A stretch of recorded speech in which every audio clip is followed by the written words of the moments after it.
भाई श्री अमरजीत सिंह जी से निवेदन करूंगा कि वे अपना संबोधन दें और बताएं कि आज से 40 वर्ष पहले विद्यालय क्या था, अब क्या है, परिवर्तन क्या हुए हैं, अमेरिका और भारत की शिक्षा में क्या अंतर आप महसूस कर रहे हैं। श्री अमरजीत सिंह। और मेरे प्यारे बच्चों, मेरे भाइयों, मैं इतना भावुक हूँ, मुझे समझ में नहीं आ रहा कि मैं शुरू कहाँ से। यहाँ से गए मुझे 40 वर्ष हो गए, पर मेरा दिल इसी स्कूल में अटका हुआ। मैंने ऐसे फील किया कि इस धरती ने 40 साल बाद भी मेरी जड़ें संभाल के रखी थी। इस धरती ने मुझे लवारिस नहीं होने दिया। मैं आज खुशी से इतना ओवर एक्साइटेड, ओवरवेल्म्ड हूँ कि मेरे पास में शब्द नहीं है आपके देने के लिए। इतना डिटरमिन्ड हूँ मैं कि डीएवी स्कूल को देश के नहीं संसार के कोने कोने में मैं अपनी आवाज़ से पहुँचाऊँ। मैं एक साधारण शख्स था, एक साधारण आदमी था, स्पोर्ट्समैन था, लेकिन आदरणीय डॉक्टर मदन गोपाल जी, इन्होंने जो हमें सिखाया वो आज भी काम आ रहा है और रहती आयु तक काम आएगा। एलिमेंट्री स्कूल जो है वो एक तरह से हमारा सीड होता है कि एक मनुष्य कैसे आगे जाके बनेगा। मिडिल स्कूल जिसमें आप बैठे हैं और हाई स्कूल, इसमें पेड़ का एक तना बनता है जिसके ऊपर सारा उसके बाद वृक्ष जो है वो फैलता रहता है। आप जिस आयु में हैं और जिस स्कूल में बैठे हैं उसका एक एक मिनट का लाभ उठाएं, एक एक मिनट, एक एक पल जो है उस शिक्षा में लगाएं और एक एक पल अपने गुरुओं की आदर करें। भारतीय मूल के लोगों का आज अमेरिका में बहुत सम्मान है। हमारे जाने से पहले चाइनीज जो मिनोरिटी थी उस कंट्री के अंदर उसका बहुत बोलबाला था। पिछले 20 साल के अंदर भारतीयों ने एक ऐसी राह बताई है, एक ऐसी एजुकेशन और एक ऐसी प्रोफेशनलिज्म दिखाया है कि बड़े बड़े लोगों के पांव खड़े हो गए। आज आप किसी भी शहर में जाएं अमेरिका के, आपको भारतीय मूल के लोग सबसे सक्सेसफुल मिलेंगे, आपको भारतीय मूल के लोग सबसे सभ्य मिलेंगे, आपको भारतीय मूल के लोग सबसे एजुकेटेड, डिसिप्लिन, लॉ अबाइडिंग मिलेंगे। उसका क्या कारण है? ये शिक्षा। ये जो हमें यहाँ से मिली, ये जो हम अपने गुरुओं को गुरु ही नहीं अपना भगवान मानते थे। भोर बाजार कहीं भी हमारे गुरुजन मिल जाते थे, हम साइकिल से उतर के उन्हें प्रणाम करते थे। ये उनके आशीर्वाद है और ये परंपरा है जो हमने संभाल के रखी। भारत का गंगानगर का जो मेरा, जिसको मैं कई बार सोचता हूँ कि गंगानगर की मेरे अंदर क्या देन है, और गंगानगर इस तरह से एक मिलिटेंट स्टेट है जहाँ से जो भी पढ़ के जाता है वो किसी भी चाहे फील्ड में हो कभी मार नहीं खाता। इसका कारण क्या है? इसको मैंने समझने की कोशिश की तो मुझे एक बड़ा अच्छा जवाब आया। ये एक ऐसा शहर है जिसमें डाइवर्सिटी, इसमें हर भाषा, हर समुदाय और हर तरह के लोग रहते हैं। जिस शहर जिसके अंदर डाइवर्सिटी हो, उस डाइवर्सिटी की इज्जत हो, कदर हो, आदर हो, वहाँ कंपटीशन बढ़ता है और यहाँ कंपटीशन बढ़ता है, वहाँ में बच्चे एक्सेल करते हैं। जहाँ एक ही समुदाय के लोग, एक ही भाषा के लोग, एक ही तरह के लोग हों, वहाँ पे कंपटीशन खत्म हो जाता है। और सबसे अच्छा उदाहरण है, थोड़ी दूरी यहाँ से एक देश बना है, हमारे देश को काट के बनाया है गुरु ने, पाकिस्तान के नाम से। 90% लोग सुन्नी हैं, 90% लोग मुसलमान हैं, कोई कंपटीशन नहीं है और वो जमींदार जरवाड़ों में रहते हैं। कोई कंपटीशन ना होने से आज पाकिस्तान का हाल देखिए क्या है। सो हमें इस गंगानगर की डाइवर्सिटी ने जो दिया है, इसको आपने अपने साथ संभाल के रखना है। कहने का भाव ये है कि आपके साथ का कोई व्यक्ति किसी धर्म, किसी भाषा, किसी शक्ल, किसी वर्ण का हो, आपने उसे अपना भाई मानना है।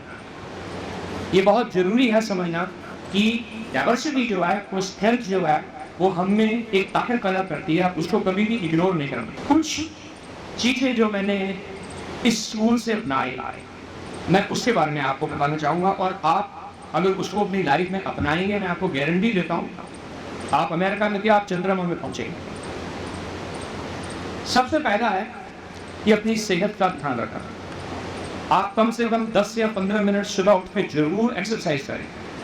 एक जो माइंड है ये एक मसल है, एक हेल्दी माइंड जो है वो एक हेल्दी बॉडी में ही रहता है। 15 मिनट आप डेफिनेटली रोज एक्सरसाइज करें, जिसको हम नित्य नेम कहते हैं। दूसरा जो मैंने सीखा है लाइफ में कि अपनी रोज की दिनचर्या लिखें, अपनी डायरी लिखें। मैं अपनी डायरी पिछले 32 साल से लिख रहा हूँ और उस 32 साल के अंदर मैंने जितनी भी गलतियां की हैं मुझे कल की तरह याद है, क्योंकि मैं उस स्मरण शक्ति को और शांत करता हूँ कि मेरे से इस विषय के ऊपर दोबारा गलती नहीं हो। और वो डायरी लिखने से मुझे आसपास जो हो रहा है उसका आभास रहता है, उसका आभास होता है और मेरी इंटेलिजेंस दिनों दिन बढ़ती गई। मैं एक साधारण आदमी था, अपने परिवार में पहला ही मैं यूएस में उतरा और बड़ी स्ट्रगल करनी पड़ी मुझे अपने स्टेटस बनाने के लिए। आज मेरे 3 बच्चे हैं, तीनों डॉक्टर। ये स्टाफ स्कूल की देन है जिसने मुझे ये निश्चितता, ये दृढ़ता और ये परसिस्टेंस दिया कि मैं अपने निशाने की तरफ, अपने टारगेट की तरफ बढ़ता रहूँ। दूसरा मैं आपको रिक्वेस्ट कर रहा हूँ सभी को कि अपनी डायरी जरूर लिखें। आज ही जाइए, आज की तारीख लिखें ऊपर और उसमें लिखें कि हमारे पुराने छात्र मिस्टर अमरजीत सिंह आए और उन्होंने हमें दूसरी सलाह दी कि आज से ही अपनी डायरी लिखें और उसके अंदर अपने आप को एनकरेज करें, प्रोत्साहित करें कि मेरे को मेन स्ट्रीम कैसे करना है, मेरे को सिविल कैसे रहना है, मेरे को जागरूक कैसे रहना है, मेरे को एक कंपटीशन के अंदर खड़े होने के बाद मैं अलग नजर आता हूँ। मेरी आवाज, मेरी शक्ल, मेरी अगत सब कुछ अलग नजर आ रहा है। और ये धीरे धीरे लिखने से होगा। लिखने से क्या होता है कि जो हम वर्ड्स लिखते हैं वो हमारे दिमाग पर इम्प्रिंट हो जाते हैं।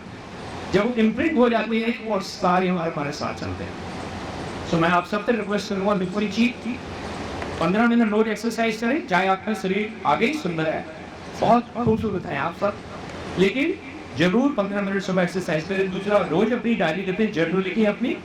तीसरा है फिस्कल फाइनेंशियल डिसिप्लिन, जो हमारे को बहुत कम सिखाया गया है। हम लोग खर्चा करते रहे, तो छोटे होते से आप अपनी जो फिस्कल डिसिप्लिन है उसको मेंटेन करें। आपको कितने पैसे मिले, आपके स्कूल की फीस क्या है, आपके पेरेंट्स इसमें क्या दे रहे हैं, हालांकि वो करेंगे सब कुछ, लेकिन आपको पता होना चाहिए कि आपके खर्चे के लिए पेरेंट्स क्या कर रहे हैं और आप अपने खर्चे को किस तरह से मैनेज कर रहे हैं और आपके बैंक अकाउंट सीखने हैं।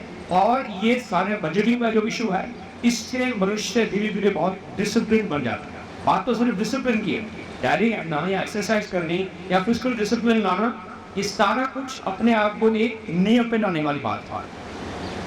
पांचवा, मैं जो मुझे इस स्कूल की देन है, जो मैं चाहता हूँ कि आप इसको बड़ी दृढ़ता से पल्ले बांध लें, वो है कि देश की सेवा को लाइफ का गोल बनाएं। किसी भी तरह की प्रायोरिटी इसके ऊपर नहीं होनी चाहिए, ना आपका धर्म, ना आपका समुदाय, ना आपका प्रांत, ना आपकी भाषा। सबसे पहले देश, बाकी सब कुछ बाद में। छठी बात मैं आपको कहना चाहता हूँ कि आप इंटरनेशनल, अंतरराष्ट्रीय मुद्दों की जरूर आप नॉलेज रखें। जब मैंने पढ़ना शुरू किया इंटरनेशनल मैटर्स पे, मुझे कुछ पता नहीं था, लेकिन मैं परसिस्टेंस से लगा रहा। मैंने बोला कोई बात नहीं, धीरे धीरे आएगा। जियोग्राफी के हिसाब से कितने कंट्री हैं, उनकी भाषा क्या है, उनका सिस्टम क्या है, उनमें कितने बैप्टिस्ट हैं, उनमें कितने राइटिस्ट हैं, उनकी मिलिट्री स्ट्रेंथ क्या है, यूनाइटेड नेशन में उनका रोल क्या है, उसके बाद यूनाइटेड नेशन के बाद वर्ल्ड बैंक में उनका रोल क्या है, कितना वर्ल्ड बैंक ने उनको अपने ऊपर निर्भर कर रखा है, वगैरह वगैरह वगैरह। ये सारी चीज़ें एक इंटरनेशनल मुद्दों पर ध्यान रखने से आपको धीरे धीरे आएंगी। स्पेशलाइज होने की जरूरत नहीं है, अभी आप बच्चे हैं, लेकिन एक जनरल व्यू जरूर आप में होना चाहिए, उससे आपका विजन बनता रहेगा। और जब आप एक एरिया में स्पेशलाइज करेंगे, फट से आप निकल जाएंगे। उसके बाद मैं ये आपसे रिक्वेस्ट करूँगा कि कई बार बड़ी बड़ी बातें करने से काम सॉल्व नहीं होता, प्रण नहीं होता। उसके लिए माइक्रो लेवल पर, छोटे लेवल पर आप एक दूसरे की सेवा पे को दें। फॉर एग्जाम्पल, अगर हम देश की बात करें और हमारे साथ में क्लास में जो कक्षा में जो स्टूडेंट बैठा हुआ है, उसको कोई प्रॉब्लम आ जाए, कोई इशू आ जाए, वो भी तो देशवासी है। तो माइक्रो लेवल पे हम एक दूसरे की बात पकड़े, एक दूसरे का सहारा बने, ये बहुत जरूरी है। अदरवाइज हम बहुत फिलोसॉफिकल हो जाएंगे, बड़ी बड़ी बातें करेंगे और माइक्रो लेवल पे हम एक दूसरे की हेल्प नहीं कर पाएंगे। सो माइक्रो लेवल पे छोटी छोटी अपनी ऑर्गेनाइजेशन बना के अपना जो टारगेट है उसकी तरफ बढ़े। मैंने जो यहाँ पे बॉय स्काउट्स में हिस्सा लिया, मैं सुबह ही अपने आदरणीय विश्वजी प्रधानाचार्य जी को बता रहा था ललित जी को बता रहा था कि जब मैं स्काउट्स में था तो हमने बाहर यहाँ पे स्टाफ लगाया और चाय बना रहा था मैं। जब चाय बनाया तो वो जो चाय की बूंदी थी वो इधर उधर हो गई, उधर से बच्चे आ गए। मैंने अपनी शर्ट उतारी, सफ़ेद शर्ट, और उसके साथ मैंने अपनी चाय पुनी। जिन्होंने देखा श्रद्धा से मेरे से चाय कटाई, सिर्फ मेरी सेवा को सम्मान देते हुए। उसके बाद में एनसीसी में, तो साउथ और एनसीसी दो चीज़ें हैं जिसमें आप जरूर भाग लें। नेशनलिज्म में आप जरूर ध्यान दें और इंटरनेशनल मैटर्स में आप ध्यान दें, चाहे आपको 1 मिनट में समझ में आए या ना आए।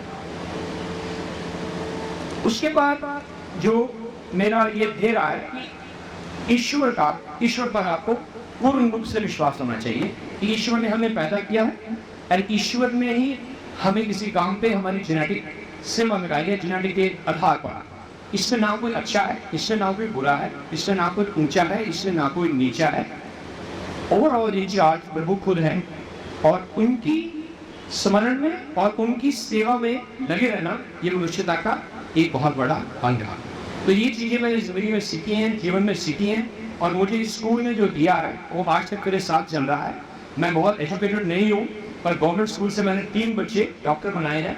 मैं बहुत एजुकेटेड नहीं हूँ, लेकिन आप अटलांटा में आए, मेरा नाम पूछे अमर दुग्गल का, टेक्निकली हर इंडियन ऑर्गेनाइजेशन में मैं कुछ न कुछ करता रहता है। गुरुद्वारे में हिस्सा लेता हूँ, सब जगह हिस्सा लेता हूँ। और कई लोग मुझे पूछते हैं आप कहाँ पढ़ाते हैं, आपने कहाँ से PhD की? मैं तो कोई स्पोर्ट्समैन था, मैंने तो कोई PhD नहीं की। लेकिन ये स्कूल की देन है, जो डिसिप्लिन और अनुशासन और जो आदर हमने गुरुओं को दिया, उन्होंने हमें आशीर्वाद दिया और उस आशीर्वाद से हम आज तक बढ़ते आ रहे हैं। तो ये 4 चीज़ें की जो मैंने आपको बताई। I hope you will adopt all of these resolutions. I hope you will exercise every day. I hope you will write your journal every day. I hope you will make nationalism at your agenda. I hope you read about international matters, and I hope you will respect one another. अब मेरा दिल खुश कर दो, मेरे आवाज़ नारा लगा के भारत माता की, भारत माता की।